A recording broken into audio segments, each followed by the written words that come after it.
Before we get into today's video, we got a big announcement on BeRealCustom.com. We're doing another bow giveaway for the month of September. We actually sent this bow off to my buddy Eli, and he custom Cerakoted it with this tungsten gray. It's pretty sick. We wanted to go with something super tactical, so we sent this off. He custom Cerakoted it. So throughout the entire month of September, one order equals one entry. One order of arrows is 10 extra entries all the way through to the end of September. BeRealCustom.com. Get entered to win right now. Welcome to today's video, everyone. We're going to do another kind of like form video. We've done these before in the past, and you guys seem to really love them and eat them up, so I'm trying to do a better job at doing more and more of them. But we're going to kind of do like a new revised, like 3 common archery mistakes that, you know, I've been doing a lot of shooting lately. It's beginning of September. I've been shooting a lot in August, just trying to get ready. And, you know, even me, by no means is a perfect archer or anything like that. But what I always am, I'm always an open mind. And we were talking to so many archery people and being plugged in and really close with like George Riles, world-renowned coach, and he coached me and many coaches growing up in the space and doing competitions like my entire life since I could barely shoot a bow and traveling all over the world to shoot archery, to now where I'm pretty much just a bow hunter, but I pick up my bow and I still think like a target archer. And there's just been a couple things where I was like, man, this would be good for a video, because things come back and they arise in me and I got to fix them, and it's a continuation of things. It's not like you never fix one thing and that's it. It's like things always come back. And I think the first thing that I want to talk about, I want to bring back up, because I was watching some people shoot the other day, and they still deal with that. Like, so many people still deal with this, so it's worth to talk back again, bring back up in the YouTube world, in the YouTube space. But it's how to properly draw your bow back, because the most important thing is to make sure that you have a solid foundation in your form and in your archery that you can build on. And if your foundation and how you set up your process is broken, that's like trying to build a house on a broken foundation. It's just it's not going to work well long term, and it's eventually going to crumble and fall.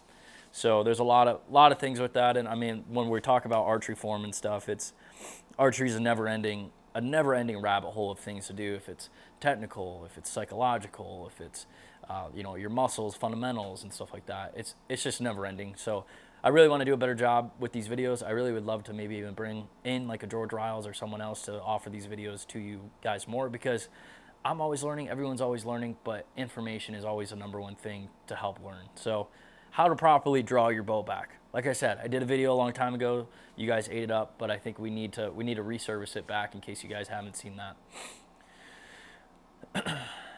I am not a huge individual. I can pull back 80, 90, 100 pounds. And the only reason I can do that is using the correct muscles in the correct way. I think it's any sort of sport, any sort of very disciplined sport, people that are really well and know how to do those things properly can do them in amazing ways.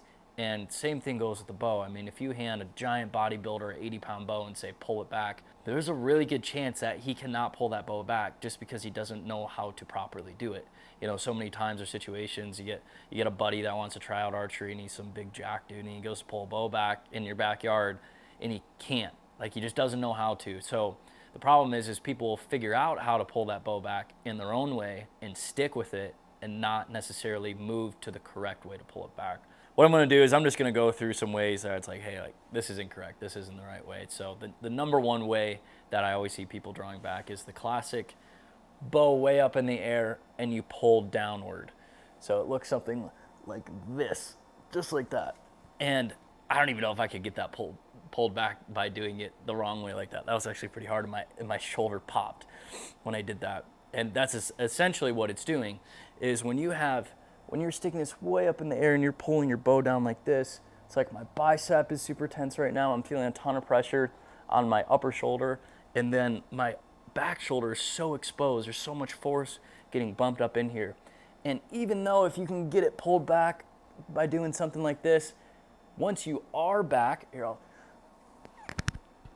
like literally that was harder than me doing it normally. Once you are back and you are down here, then you got to come up and get on target and get set. And that is just so much movement going on. Once you pull back in a dangerous manner, you're exposing your shoulder, you're exposing your ligaments. Then you have to come down and get adjusted all right, and it's just a bad deal.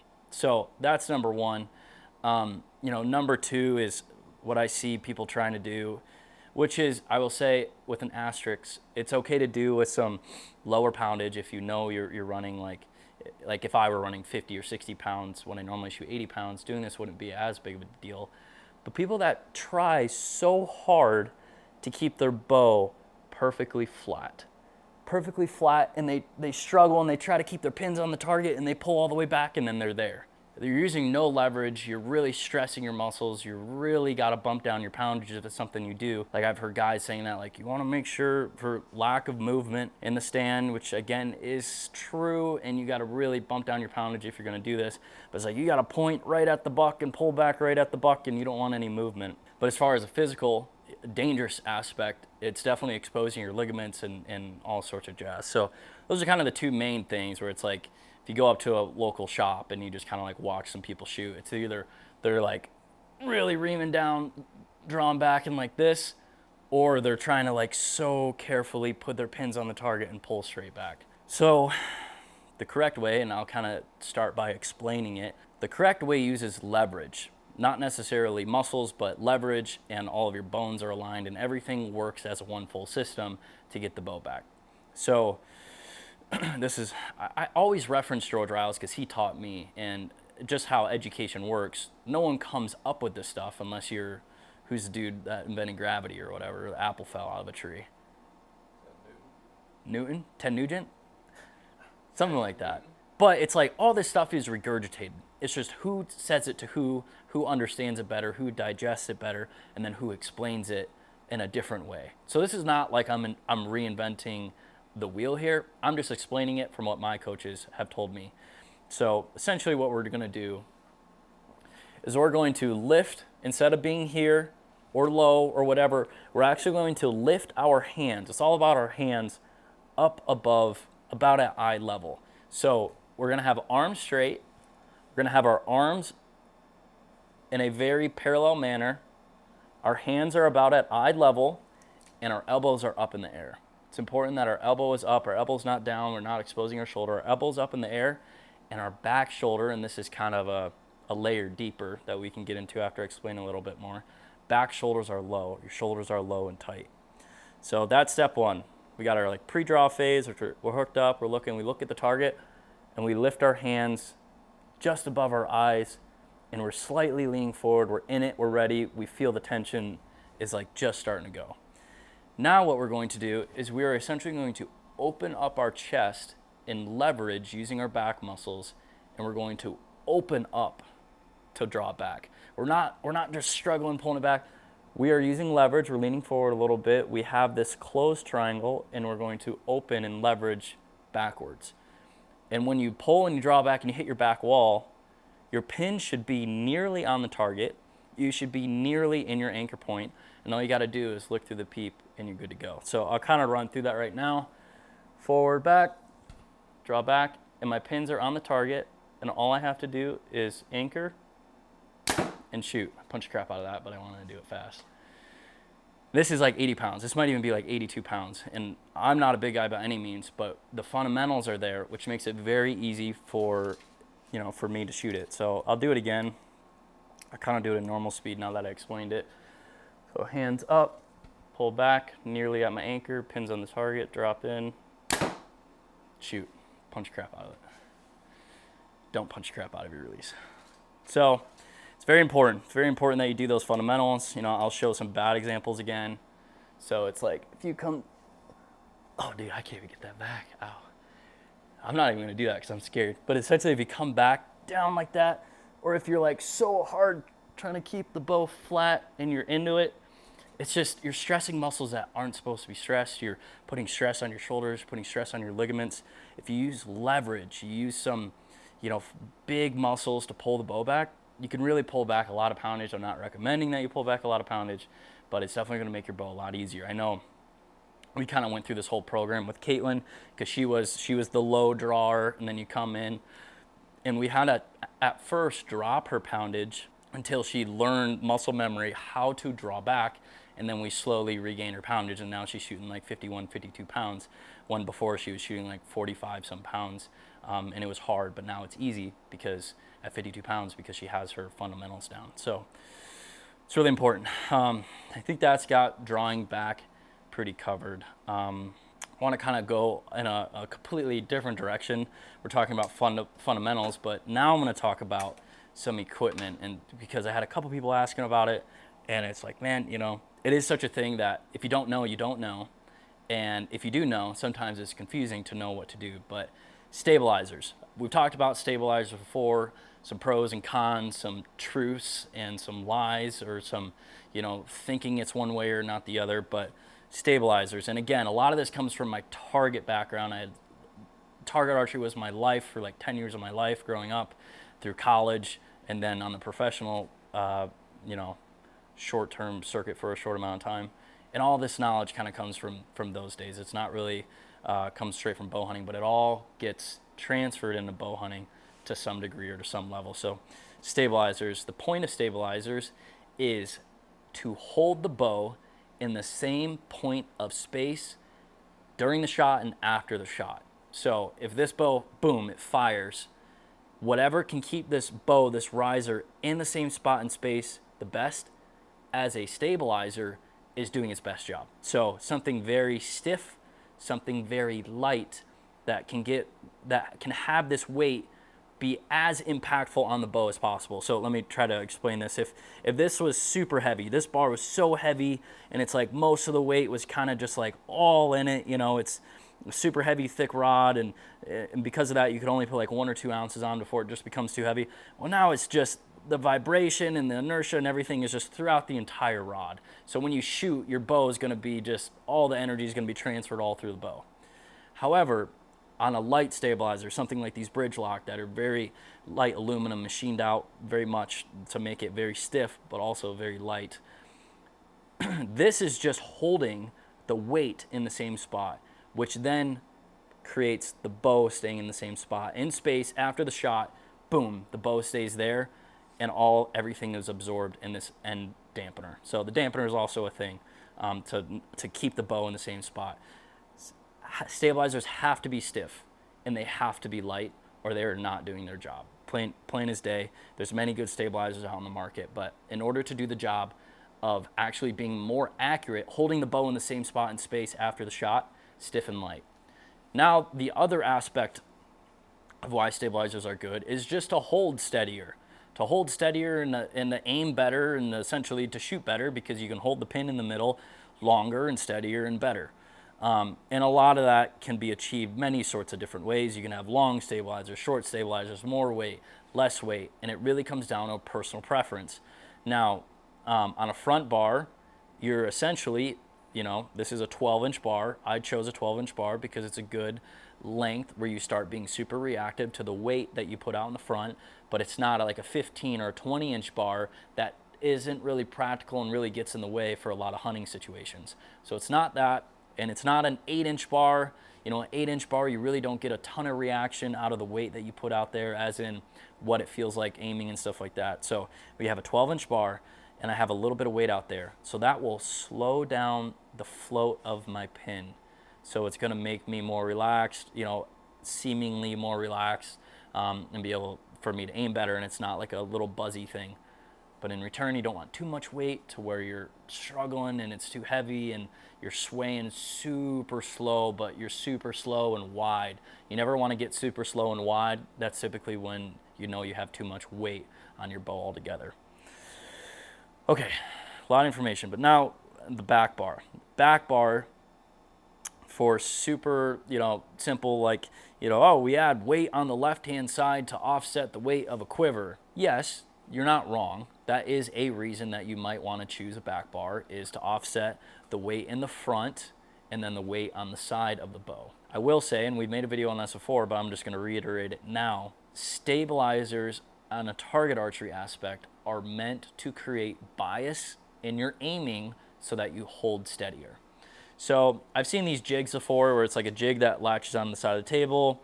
You put your bow in it, and you keep adding and taking off stabilizer weights until your bow is perfectly balanced, until it can't be any more perfectly balanced. Your bubble level's balanced, everything's balanced.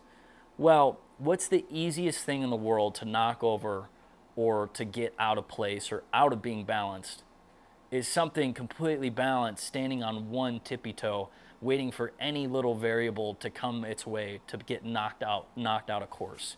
And that's essentially what a sidebar in a target archery world tries to prevent, is you're adding bias to one side. I mean, I have 4 ounces here sticking out the side of the bow. If I hold this bow right now, it wants to go like this. And especially, you just got to watch any YouTube video of a Vegas shoot-off, and you look at all the stabilizers that they have on the line. They have 20-some ounces on one side of the bow.